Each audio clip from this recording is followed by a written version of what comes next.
各位同学，大家好，我们来看一下这一题哦。它要求不大于100，而且呢使11可以整除3的 n 次方加上7的 n 次方加上4，这样子的所有自然数 n 的总和是等于多少？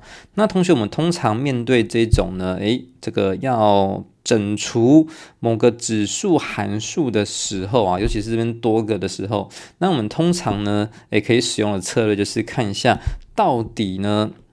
这个3的 n 次方到底 n 是等于多少的时候会同于1，在模11之下，还有7的 n 次方到底 n 在等于多少的时候会同于1，在这个模11之下。那为什么要挑同于1呢？因为呢，这样子我就可以锁定住到底 n 是几次的时候会一个循环。会一个循环。好，那因为呢，你只要同于1之后，再来你就是跟 n 等于1带那个数字呢是有一样的余数哦，是这个意思。好，那再来呢，同学们看到这个是很熟悉的形态，那11又是一个质数，对不对？好，3的 n 次方同于1模11，11又是一个质数。就会让我们想到什么定理？没有错，就是费马小定理。那费马小定理告诉我们呢，这个质数减1啊，11减1就是呢10次方。3的10次方肯定会同于1模11，7的10次方肯定会同于1模11。好，这个代表说，不管是以3为底数也好，7为底数也好，最多就是10次一个循环哦，不可能再更多了哦，就是你就可以至少呢，就从10次呢就可以发现。它从这个10次呢就开始循环开始循环。好，那我们就可以稍微来画一个表格，看一下在3的 n 次方跟7的 n 次方在模11之下它们的余数情形好，模11，所以这边我先写第一行是3的 n 次方，第二行是7的 n 次方啊，再来呢把这个题目要的3的 n 次方加7的 n 次方加上4呢写在第3行，然后呢我们针对呢 n 等于1到101、2、3、4、5、6、7、8、9、10。好，带进去的时候看一下它们的余数分别是多少。那首先我们现在看一下3的 n 次方，3的 n 次方呢，1开始带呢，当然余数是3啊，模11。3的平方9，当然模11还是9啊。再来的话，你只要呢把上一个数字呢，再乘上3去除以11就可以了，看余数就可以了，因为这样子数字比较小。好，所以呢，我们看3927去除以11的话呢，就是余5，然后呢5 3 15去。这个除以11的话余4哦，4 3 12呢除以11的话余1。好，你会发现这个很快就循环了。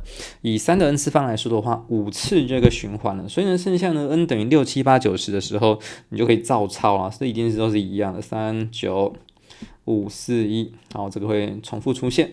那7的 n 次方，我们来看一下7的1次方呢，那当然就是7嘛。再来呢7、7、49去除以11是余5，然后呢5、7、35去除以11的话呢是余2啊，然后呢2、7、14的话呢去除以11的话余3。好，那3、7、21去除以11的话是余10。好，那再来呢10乘上7 70去除以11的话余4啊，4、7、28去除以11的话余6。好，6、7、42去除以11减掉33余9。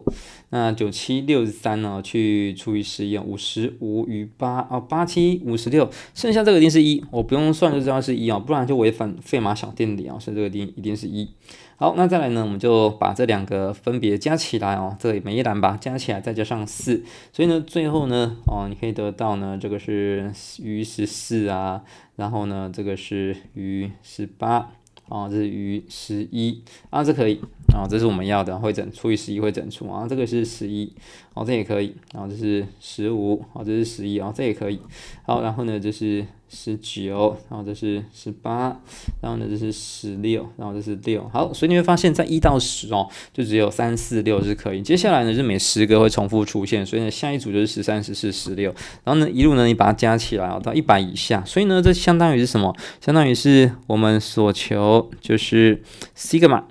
然后呢，我们第一个是个位数字是3的嘛，就是10k 加上3，然后再加上个位数字是4的哦，10k 加上4，然后再加上个位数字是6，10k 加上6写在这边。然后呢，这边呢，我们从个位数开始，所以呢 k 等于0到9，不可以超过100。然后你整理一下之后呢，好，就是再用西格玛的性质，30乘上西格玛，好，这是 k， 然后呢 k 等于0到9，好，再加上呢3加4加6是13哦，然后0到9 10个啊，130。那前面这一串呢，事实上就是30再乘上0加1加2加3加到9啊，是45，再加上130。那前面呢，30乘上45呢是1350，再加上130哦，所以是1480这个答案。好，同学呢，这就是我们最后的答案了。所有不大于100的数呢，会使得11整除3的 n 次方加7的 n 次方加4哦，通常把它加起来，你就会发现是个位数是3或是4或是6哦。所以呢，一路把它加起来呢，现在小于100，小于等于100，所以呢，最后答案是1480这个答案。